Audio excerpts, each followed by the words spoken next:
Assalamualaikum warahmatullahi wabarakatuh. Selamat malam anak-anakku semua. Jumpa lagi di Guru Yuda, Guru Muda Harapan Bangsa.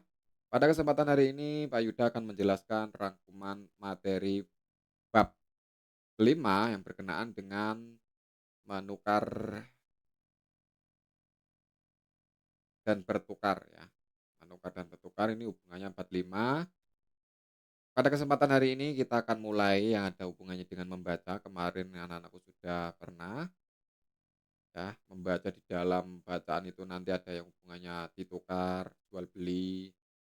Kemudian dilanjutkan lagi dengan ada tokoh ya, ada yang memproduksi, kemudian ada yang beli ya, yang memproduksi otomatis dia menciptakan dari bahan mentah menjadi sebuah produk, kemudian dijadikan produk, setelah itu dijual. Nah, kemudian ada tokoh lagi yang membeli. Nah, tokoh yang menjual apa, yang membuat tadi namanya produsen, ingat. Kemudian tokoh yang membeli itu namanya konsumen.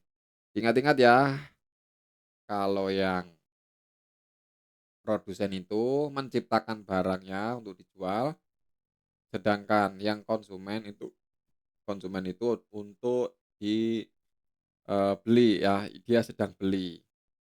Lanjut lagi. Lah di sini ada yang namanya selain ada itu ada yang namanya menabung. Selain jual beli ada juga yang dinamakan menabung ya. Menabung ini adalah menyisihkan atau menyimpan sebagian uang kita yang dimiliki ya. Baik itu simpanan dalam bentuk banyak ataupun sedikit ya. Nah, rata-rata anak-anakku pada kelas 4 ini punya uang banyak itu ketika Lebaran, di mana lebaran hari raya itu banyak orang sedang bersedekah sebesar-besarnya, nah terutama kalian masih kecil biasanya dikasih amplopan isi uang sedekah, yang di mana uang sedekah itu kalau dikumpulkan kemudian ditabung itu sangat banyak sekali anakku ya. Oleh karena itu sebaiknya dilakukan secara rutin ya. Itu kan hanya pada saat hari raya. Ini kalau bisa dilakukan menabung itu secara rutin setiap harinya ya. Disisihkan uang jajan kalian untuk ditabung. Nah, di sini untuk menabung itu pilihannya banyak. Salah satunya kalian bisa membuat celengan sendiri ya. Mungkin celengan dari apapun pun bisa. Contoh dari bahan bekas. Dari barang bekas mungkin bisa memakai, toples, ada biskuit, ya wadah biskuit bisa, kaleng bekas bisa, ya tidak harus beli, kalau beli pun bagaimana juga nggak apa-apa ya. Disarankan kita mendaur ulang atau memanfaatkan barang bekas yang sudah tidak terpakai, sehingga dijadikan satu, sehingga menjadikan sebuah, eee, tempat yang bermanfaat, yaitu celengan. Yang kedua Yang kedua itu kita memakai, jasa di bank. Ya, kita menabung uangnya di bank. Kalau kita memakai jasa, di bank, keuntungannya ya, biasanya dikenakan denda. Dendanya itu berupa apa? Kita setor uang kecil, contoh kita setor 10.000, nanti yang kita terima berapa? Tidak 10.000, bisa 9.500. Karena apa? 500 itu untuk jasa di banknya, gitu ya. Ada beberapa nanti kelemahannya. Di sekolah, nah di sekolah pun sama, kalau anak-anakku di sini saya percaya kepada kalian tidak perlu menabung di sekolah, ya kalian cukup menabungnya di rumah. Di sini saya jelaskan dari ketiga ini celengan, di bank, di sekolah, keuntungannya dari masing-masing. Ingat jangan lupa ditulis. Seharusnya sudah pernah ditulis sih kalian. Tinggal kalian mengingat kembali ya. Di sini yang di celengan keuntungannya mudah menabungnya karena kan jaraknya dekat dengan kalian. Ya, dekat dengan kalian berarti keuntungannya mudah ditabung karena dekat. Kemudian enak, sewaktu-waktu bisa diambil. Kan namanya celengan di rumah, sewaktu-waktu bisa diambil gitu ya.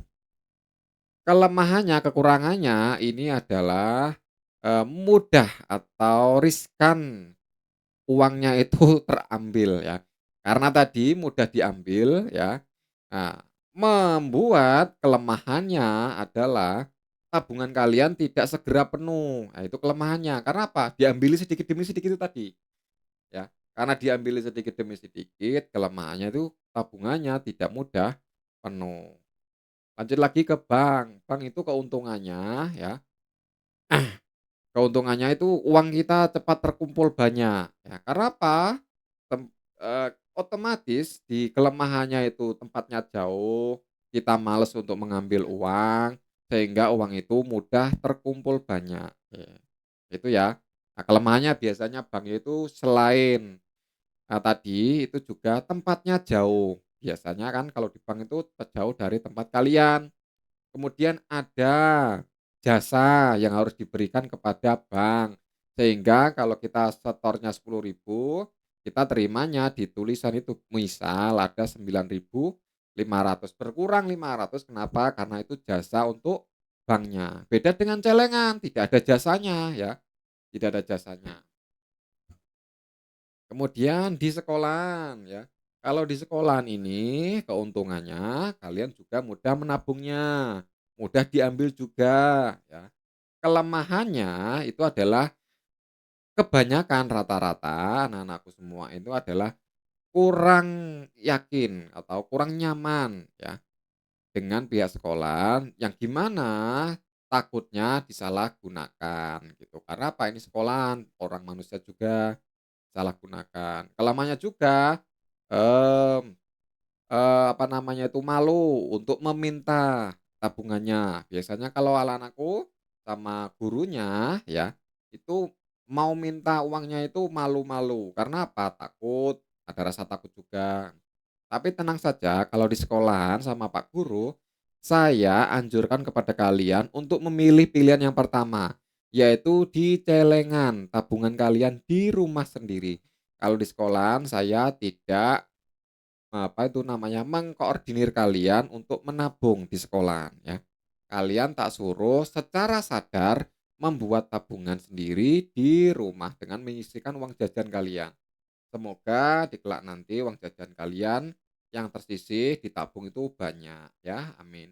Karena apa? Dengan uang tabungan itu kalian bisa gunakan berbagai macam. Lanjut lagi, petunjuk yang bisa dilakukan agar tabungan cepat terkumpul. Lah ini ada cara supaya tabungan kalian itu cepat terkumpul. Gimana? Yaitu membawa bekal. Nah, ini sudah saya praktekkan kepada anak-anakku semua. Sudah saya beri contoh, sudah saya, beri himbauan kepada kalian, daripada kalian uangnya dibuat untuk jajan, alangkah baiknya ya, uang itu ditabung, kemudian kalau lapar bawa bekal dari rumah.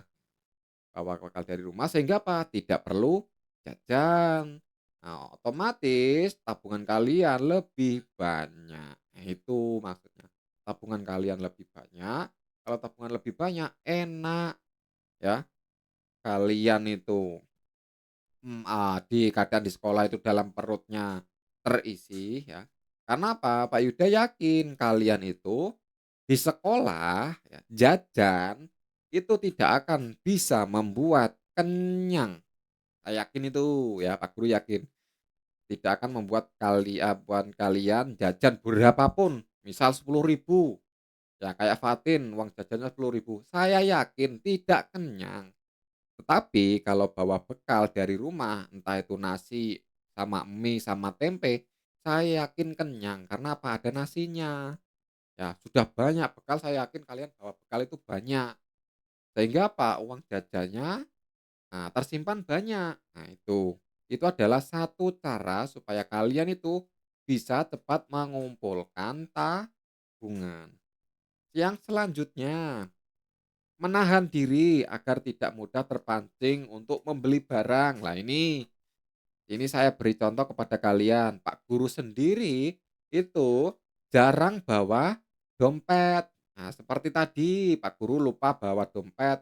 Yang dimana dengan tidak bawa dompet itu kita ya Dengan tidak bawa dompet otomatis tidak bawa uang, potensi kita untuk membeli barang atau jajan itu bisa tidak terpancing. Karena apa? Kita nggak punya uang. Kalau nggak punya uang otomatis tidak jajan. Nah, gitu ya anak-anakku ya. Otomatis kan tidak jajan, ya. Kalau tidak jajan, uang jajan kita bisa disimpan lebih banyak lagi. Lanjut lagi. Yang ketiga, mendaur ulang barang bekas agar bisa dimanfaatkan untuk menghemat uang kalian, ya. Mendaur ulang barang bekas yang bisa dimanfaatkan untuk menghemat uang jajan kalian. Ini yang dimaksud mendaur ulang bagaimana? Kita bisa memanfaatkan barang berkah yang ada di sekitar kita untuk menghemat uang. Misalkan apa? Kita mengumpulkan kantong plastik, botol minuman bekas, kemudian kita simpan jadi satu, kita jual. Kalau kita jual otomatis kan dapat uang. Nah, kalau dapat uang bisa kita tabung, ya. Nah, di sini pernah itu bapak guru itu mengumpulkan botol gelas, minuman gelas, pernah itu, ya.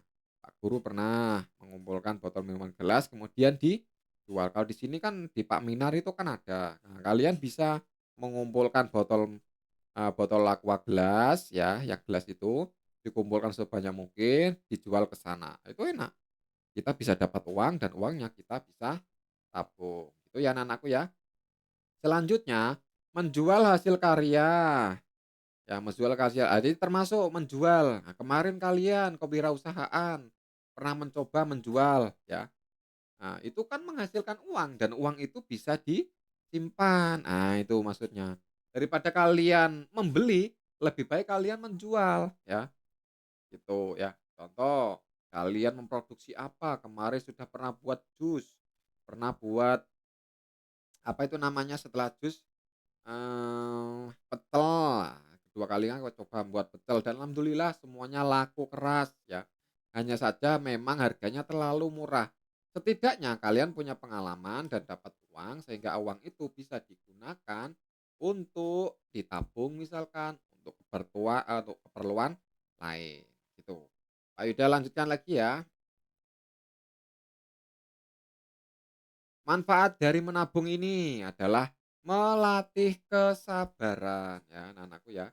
Manfaat dari menabung ini adalah melatih kesabaran dan kedisiplinan ya tekun. Kalau nggak sabar, nggak disiplin, nggak tekun, nggak akan bisa. Lanjut lagi, dengan menabung berarti kita punya dana cadangan yang bisa kita gunakan, yang kita butuhkan sewaktu-waktu. Nah, gitu ya anak-anakku ya. Kita mengamati, lah ini tulisan uang ini ya. Tulisan uang untuk anak-anakku bisa jelas di sini. Warna uang itu setiap warna nominal uang itu berbeda-beda. Kemarin anakku sudah pernah mencoba ya nominal uang. Kemudian terdapat benang pengaman yang ada di anyaman itu ada kemarin. Ada yang 100.000, 50, 20 ya. Itu beda-beda. Warnanya juga beda-beda.